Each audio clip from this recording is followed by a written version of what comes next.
person, we can then draw your attention to the monitors Này to là show you trong how cái it was used. For Hollywood example, if you take a Studio. look at that City Hall building Nè, over there đó. on the left side of the tram, that is where the clock tower stood, where Doc Brown harnessed the bolt City of Hall toàn bộ là lightning nó that xây sent lên Marty giống McFly như back thiệt to rồi the đó. future in this Rồi movie. khi mà đóng phim đóng đồ á là nó cứ chạy vòng vòng thấy không đó, nhà We cái này call cái this kia, area of our studio rồi đi tới đi lui là Courthouse xung quanh nè. Square, but this Nhưng is mà thật actually sự where ra nó chỉ Universal nằm ở trong một Studios cái made all of phạm their vi Back này to thôi. the Future movies starring Michael J. Fox.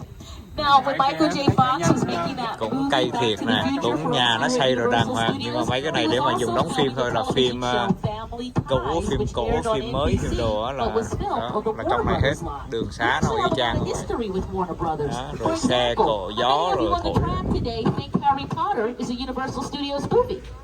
Đó, Yeah, những it's cái not. vòng It's ở trong made by kia là Warner để nó Brothers. quay những cái cảnh Warner Brothers nóng, doesn't cảnh have đua a xe, theme ạt park. xe rồi đó. Yeah, you're welcome, Warner Brothers. Đó. Now we call this street New York Đi Street. trên con đường. Now the Đó. reason we call Đó. it New York Street is because that's how Đi it trên gets đường, used. đi đồ It makes a tướng là lot more thấy sense phim to thấy do đồ the rồi filming out here using Mà this thật street sự in ra toàn là California phết không à, than to có tie mẹ up này. Manhattan traffic on a Sunday afternoon. And Yeah. if it was me and I had to guess, I'd say the people of New York appreciate that. Most of what you and I see in the movies, it's based on Hollywood illusions. For example, if you go back and rewatch the movie Spider-Man 2 starring Tobey Maguire and Kirsten nguyên cái mảnh Dunst, đất này là there's nó a làm scene như in vậy đó. that film when he shows up late to see her appearing in a play. That Mấy cái scene was vòm mà filmed màu on trắng this với màu street lam á, là vô in trong front đó. of that theater over there on the left side of the tram. Out here on Yeah. our studio lot, because Đi ở our ngoài studio đường. is almost 400 acres, we can create any Đường place in nào the cũng phim. world that the producer says the movie Làm is được. supposed to be taking place.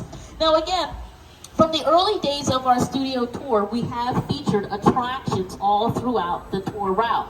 Now what happened back in 1964 is executives saw how much people enjoyed the attractions that we had on the tour route that they decided to build standalone attractions on the upper lot of our property, and giống that's như how mình đi coi Universal phim. Studios became an all-day theme park Vô in the trong đây, vô 1980s. cổng, vô đồ Of the không, 6 bằng major đêm lên studios đèn đồ out nhìn here giống in như real. Hollywood, Universal Studios, Mà thật sự Disney ra nó nằm ở chút Studios, xíu trong cái Warner lòng bàn tay vậy thôi, Brothers, nhỏ 20th xíu Century vậy thôi. Fox, Paramount, and Columbia, Universal Studios is the only one that can say Rồi we are a đêm movie nó lên studio đèn, lên and đồ a ha. theme park at the same time on the same property. Vô movie Now, cái people nhìn thấy oftentimes cao, don't nhìn believe thấy me đủ when I thứ. say this is a Mà không có working gì hết. studio because they say if that's true, how is it that you're able to give your tours all throughout the day?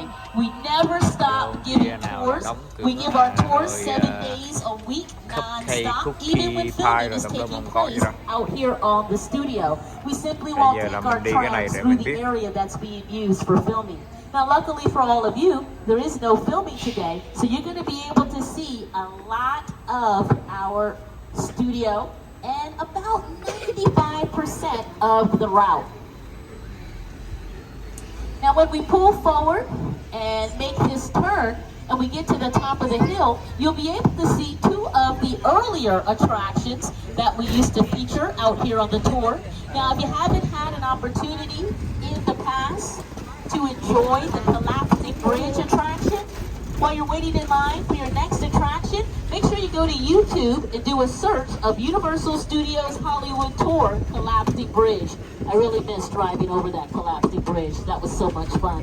And then on the collapsing bridge, you can see a train. That is called the runaway train. It used to Thấy cái bức sit tường out không? on Bên kia là nhìn một Denver cái thành Street. phố khổng lồ, nhưng mà sau lưng nó là một cái bức tường nó dựng lên vậy thôi, không có We're mày no hết. longer going over the collapsing bridge or showcasing the runaway train. Today's Chung tour hang vô features động rồi King nè. Kong 360 3D. It's the original King Kong that Rồi vô đây phải đeo cái kiến 3D vô, I saw that movie on TV when I 3D was vô để mà coi, 8 or 9 years old. chung vô hầm. I wanted to become a filmmaker. I like films that just take you away from your real life and sweep you up an adventure. Kong literally does that. I mean, you're on board the ship, you're sailing to a lost island, you're encountering monsters and creatures from, prehistoric times. Ngồi ở trong nó cầm cái này một cái. So I was thrilled when Universal invited me back to Skull Island. And Bây it's giờ great là to nó have lái you vô on trong the cái ride. đường Now hầm. we have created this 3D immersive experience, so you're going to have your glasses ready. Don't put them on yet, but just Have them in your hand because we're about to return to Skull Island. The Universal Tram is winding its way through a very rough, narrow trail in Skull Island, allowing the visitors a little sneak peek at some of the wildlife of Skull Island. In a sense, this is like a mini sequel, a mini continuation. We're just taking the Kong and Skull Island and the